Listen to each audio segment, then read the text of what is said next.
Hello everyone, this is Akila and welcome back to our channel Hadire Akila. ఈ రోజైతే మా ఇంటిని మొత్తం ఫుల్గా క్లీన్ చేసేసుకుంటున్నాం అనమాట. మొత్తము కడిగేసుకుంటున్నాం అనమాట. సో ఒక బెడ్రూమ్ అయితే లిఫ్ట్ చేసేసి కిచెన్ అండ్ హాల్ కంప్లీట్గా కడిగేసుకుంటున్నాము. ఇంకా నార్మల్గా ఎప్పుడు కానీ ఇంకా మాది మళ్ళీ ఫస్ట్ హౌస్ కాబట్టి ఇంకా వచ్చి డైరెక్ట్గా ఇంట్లోకే వస్తాం కదా. సో కాళ్ళకి మట్టి అది ఇది ఉంటుంది. ఒక్కోసారి చెప్పులు లేకుండానే నేను ముందెళ్ళి ఆరేస్తూ ఉంటాను. సో అందుకనేసి కింద కొంచెం మట్టి మట్టిగా అనిపిస్తుంది. అందుకనేసి మొత్తం మంచిగా వాష్ చేసేసి వైపర్తో వైప్ చేసేసాము. ఇంకా మా ఆయన ఆ పనులన్నీ చేసుకుంటుంటే నేనేమో ఇక్కడ టిఫిన్ ప్రిపేర్ చేసేస్తున్నాను. ఇది నీట్గా అయిపోయింది. కరెంట్ లేదనమాట. సో వాటర్ పెట్టి మొత్తం కడిగేసాడైనా. కరెంట్ వచ్చిన తర్వాత ఇంకా ఫ్రిడ్జ్ అయితే క్లీన్ చేసేసుకోవాలి. బెడ్రూమ్ మాత్రం కడగలేదు. బెడ్రూమ్ ఎందుకంటే బెడ్రూమ్లో ఎక్కువగా ఏమంత ఉండదు కాబట్టి హాల్లోనే ఎక్కువ నడుస్తాం కాబట్టి సో ఇక్కడ మంచిగా క్లీన్ చేసేసారనమాట. ఇలా కిచెన్ కూడా. అండ్ ఇప్పుడు బండి వాషింగ్.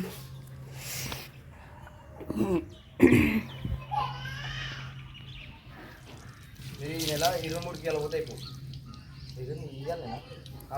ఇవాళ 23కు మీరు నెల రోజులు వేయాలనుకో 4 రోజులు కలిసి వచ్చిన 3 రోజులు ప్లస్ ఇవాళ హాలిడే. రేపు సండే కాదు కదా. వచ్చేటప్పుడు మీకు మళ్ళీ 23 హాలిడే వస్తుంది. 24 రోజు అంటే ఇంకా వస్తాడు కదా, వచ్చి వెళ్ళే టైంలో ప్రతిసారి అట్లా క్లాత్తో మంచిగా తుడుచుకుంటాడనమాట. ఈయనకి టైం లేక కానీ ఉంటే కనుక ఖచ్చితంగా 1 వీక్ ఒకసారి మంచిగా వాష్ చేసుకునేవారు. ఇప్పుడు ఎప్పుడు టైం దొరికితే అప్పుడైతే ఖచ్చితంగా వాష్ చేసేసుకుంటూనే ఉంటారనమాట. ఇంకా ఆయనకు కోసే బయట టైం పాస్ చేసేసి కంపెనీ ఇచ్చేసి నేనైతే లోపలికి వచ్చి దోశలు అయితే వేసేసాను. నేనేమో ఫ్రిడ్జ్ క్లీనింగ్ చేసేస్తున్నాను.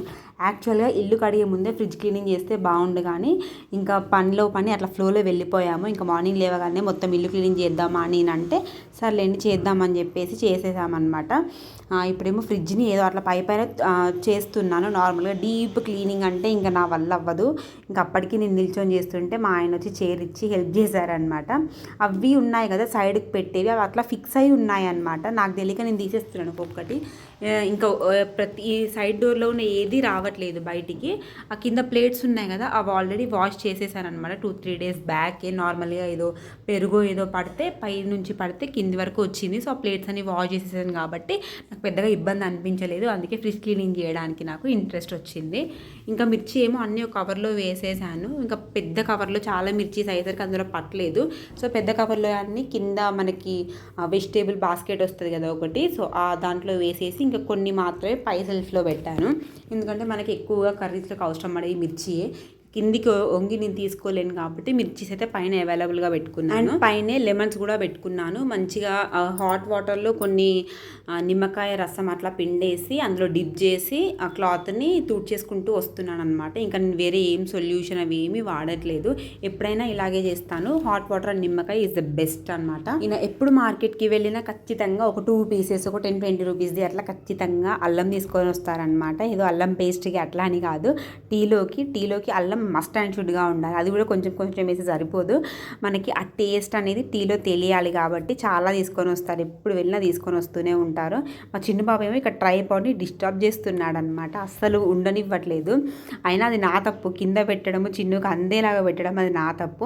ఇంతకుముందు వేశాను కదా అది చిన్నుకు అనమాట. ఇంకా మేము తినే అంతవరకు ఆగలేడు కదా అనేసి వాడి వరకు ఒకటి వేశాను. అండ్ ఇప్పుడు మేమైతే టిఫిన్ చేసేస్తున్నాము. అండ్ పల్లి చట్నీ కూడా పట్టేశాను. ఇంకా వాళ్ళ డాడీకి వాటర్ బాటిల్ కావాలనేసి చూడండి నన్ను ఎట్లా అడుగుతున్నాడు.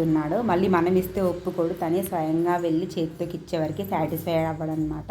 సో నేను దోశలు వేసినప్పుడేమో ఆయన తిన్నాడు. సో నేను వేసుకునే టైంలో నువ్వు కూర్చో నేను వేస్తా అని చెప్పేసి ఆయన వేస్తున్నాడు అనమాట.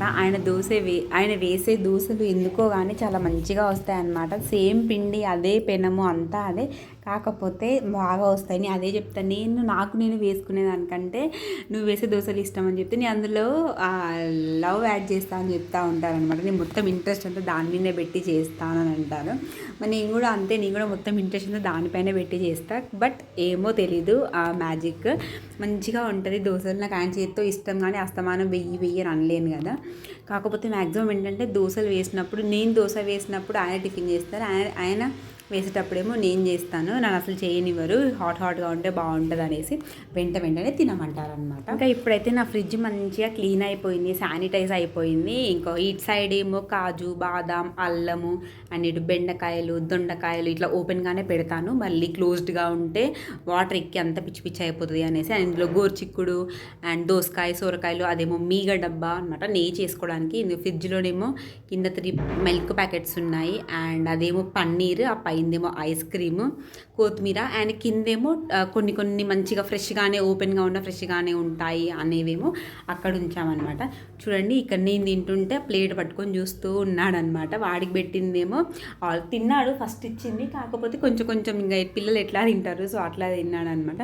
అండ్ కొంచెం సేపు అయిన తర్వాత ఒక 1.5 అవర్ అయిన తర్వాత ఇంకా మ్యాంగో కట్ చేశాను బాబు కోసం అని చెప్పేసి. నేను ఎట్లాగో తినట్లేదు, ఎందుకంటే కాఫ్ వల్ల అన్నీ ఉన్నా కానీ ఏమీ తినలేని పరిస్థితి నాది.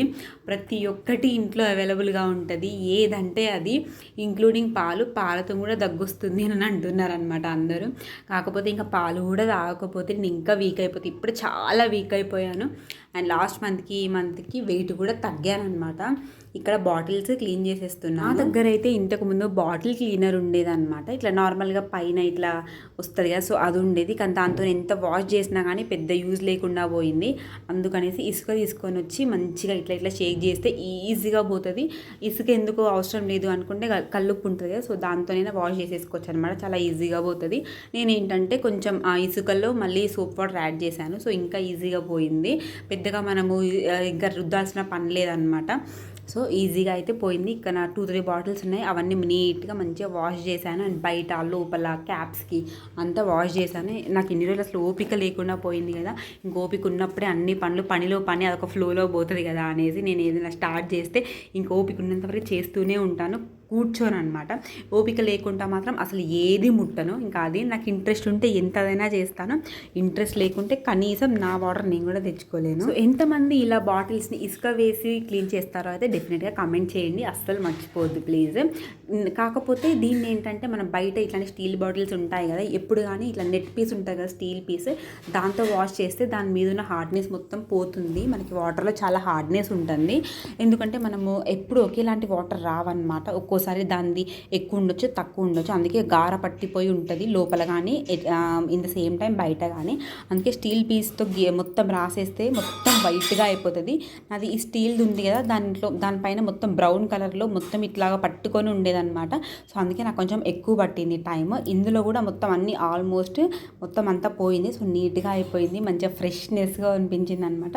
తర్వాత నిమ్మకాయతో కూడా వాష్ చేద్దాం అనుకున్నాను, కాకపోతే అదే మంచి స్మెల్ వచ్చింది, ఇంకా సరిపోతుంది అనేసి ఇంకా నార్మల్గా పెట్టేశాను. ఇక్కడ ఏంటంటే ఇంకా బాటిల్స్ నింపుతున్నాయి, నేనైతే లంచ్కి ప్రిపేర్ చేసేస్తున్నాను. ఎగ్స్ అయితే బాయిల్ చేసేసుకుంటున్నాను ఫస్ట్. అవి రీసెంట్గానే తెచ్చాము ఎగ్స్, కాకపోతే మనం ఎప్పుడైనా బాయిల్ చేసుకునే ముందు ఎగ్స్ని చెక్ చేసుకోవాలి. షాప్ నుంచి తేగానే చెక్ చేసుకోవడం వేరు, మళ్ళీ తర్వాత ఇంకొకసారి చెక్ చేసుకోవడం వేరు. ఇలాంటి ఒక పెద్ద గ్లాస్లో కానీ ఏదైనా పెద్ద గిన్నెలో కానీ ఇలా చెక్ చేసుకోవాలన్నమాట. అన్నీ ఒకేగానే అనిపించాయి కానీ ఒక ఎగ్ మాత్రం పైకి తేలుతూ ఉంది. సో పైకి తేలొద్దు అనమాట, పైకి తేలితే ఏంటంటే దాన్ని మొత్తం పోయింది, అది పాడైపోయింది, అది వేస్ట్ అనమాట.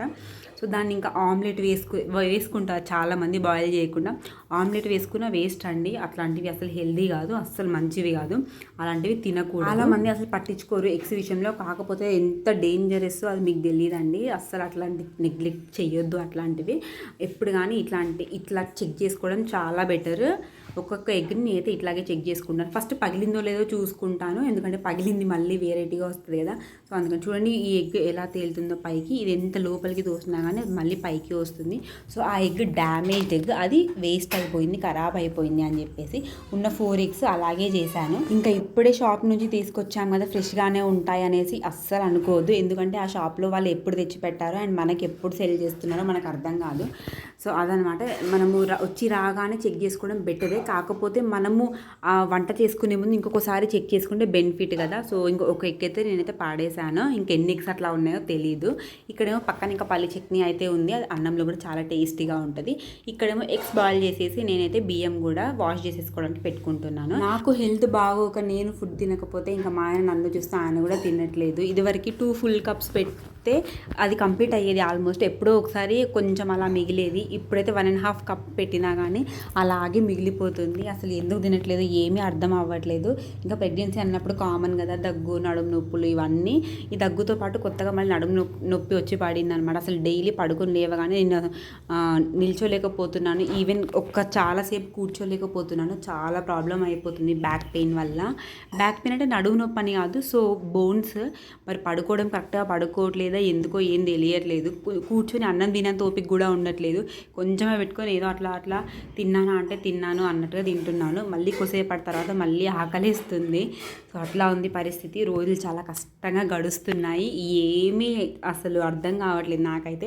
అండ్ ఇందులో ఇంకొక గుడ్ న్యూస్ ఉంది. మా మమ్మీ వాళ్ళు అండ్ పిన్ని వాళ్ళు అయితే మా ఇంటికి నా దగ్గరికి వస్తున్నారనమాట. మమ్మీ ఏమో నా కోసం వస్తుంది, ఇంకా నా వల్ల అవ్వట్లేదు అని చాలా రోజుల నుంచి చెప్తున్నాను. ఇంకా పనులన్నీ ఎక్కడక్కడ వదిలేసి సరే వస్తానని చెప్పేసి ఫిక్స్ అయిపోయిందనమాట.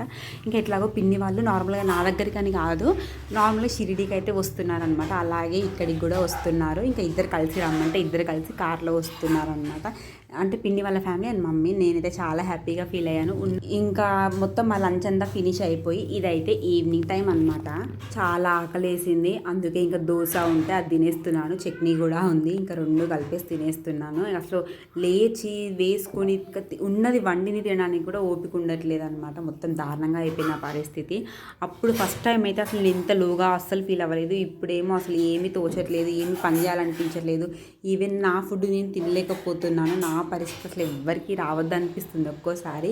పాపం బాబు అయితే అట్లా సతాయించట్లేదు. ఇది అట్లా యాక్టివ్గా కూడా లేడనమాట, నార్మల్గా ఉన్నాడు వాడు కూడా. నాకైతే చాలా బాధ అనిపిస్తుంది.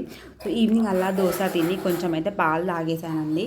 మీలో ఎవరికైనా ఇలాగ 9th మంత్లో లాస్ట్ మంత్లో దగ్గు వచ్చి ఇలా బ్యాక్ పెయిన్ వచ్చిందో ప్లీజ్ అండి కామెంట్ చేయండి. అండ్ దాన్ని తగ్గడానికి మీరు ఏం చేశారో అది కూడా ఖచ్చితంగా కామెంట్ చేయండి, అస్సలు మర్చిపోవద్దు. సో ఇంతేనండి నా ఈ చిన్ని వీడియో. నా ఈ వీడియో కనుక మీ అందరికీ నచ్చినట్లయితే please do like, share, comment and subscribe to my channel. Tata, bye bye and see you all.